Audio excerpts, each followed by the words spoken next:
ઉત્તરાયણ પર્વને માત્ર 3 દિવસ બાકી રહ્યા ત્યારે સુરતના પતંગ બજારોમાં પતંગ રસિયાઓની ચહેલ પહેલ વચ્ચે ચોરી, છેડતી સહિતના ગુના અટકાવવા પોલીસ દ્વારા ડ્રોનથી નજર રાખી પેટ્રોલિંગ કરાઈ રહ્યું છે।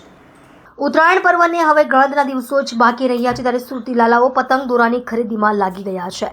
શહેરના પ્રખ્યાત પતંગ બજાર એવા ડબકરવાડમાં પતંગ દોરાની ખરીદીમાં લોકોની ભીડ જામી છે।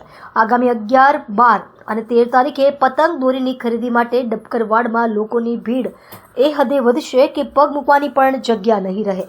ત્યારે આવી ભીડનો ફાયદો ખિસ્સા કાતરું ઉઠાવી મોબાઈલ અને પર્સની ચોરી કરતા હોય છે। ત્યારે આ વર્ષે એ પ્રકારની ઘટના ન બને તે માટે લાલગેટ પોલીસે પ્લાન ઘડી કાઢ્યો છે। પતંગ બજારમાં પોલીસ દ્વારા લોખંડી બંદોબસ્ત ગોઠવી દેવામાં આવ્યો છે।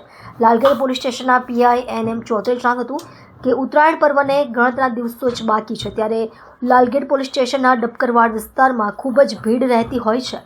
આ દરમિયાન મોબાઈલ અને પર્સ સ્નેચિંગની ઘટનાઓ બનતી હોય છે। આવી ઘટનાઓ ન બને તે માટે ચુસ્ત બંદોબસ્ત ગોઠવી દેવામાં આવ્યો છે।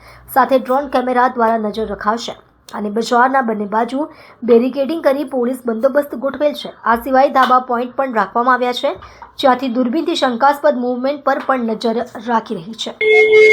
લાલગેટ પોલીસ સ્ટેશનના અહીંયા ડબકરવાડ વિસ્તારમાં મકર સંક્રાંતિના તહેવારને ગણતરીના દિવસો બાકી હોય અને અહીંયા ખૂબ જ ભીડ રહેતી હોય જેથી મોબાઈલ અથવા પીક પોકેટિંગના બનાવો ના બને એ સારું ચુસ્ત બંદોબસ્ત ગોઠવવામાં આવેલ છે જેમાં અમે બજારના બંને બાજુએ બેરિકેડિંગ કરી અને પોલીસ બંદોબસ્ત ગોઠવેલ છે।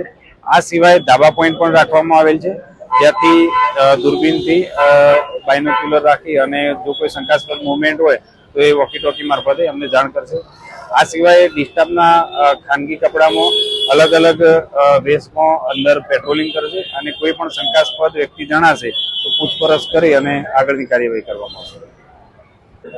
ખાસ કરીને અમારી સી ટીમ છે એ અહીંયા પતંગ બજાર છે એને બંને બાજુ બેરિકેડિંગ રાખેલું છે અને ત્યાં સી ટીમ તૈનાત રહેશે અને જે મહિલાઓ અથવા બાળકો સાથે જે કોઈ પરિવાર અહીંયા ખરીદી કરવા માટે આવતા હશે તો એમને પોતાના પર્સ, કિંમતી ઘરેણાં અને કઈ રીતના સાવચેતી રાખવી, કોઈ છેડતીના બનાવ ના બને એ બાબતે સંપૂર્ણ તકેદારીથી સમજાવવામાં આવશે।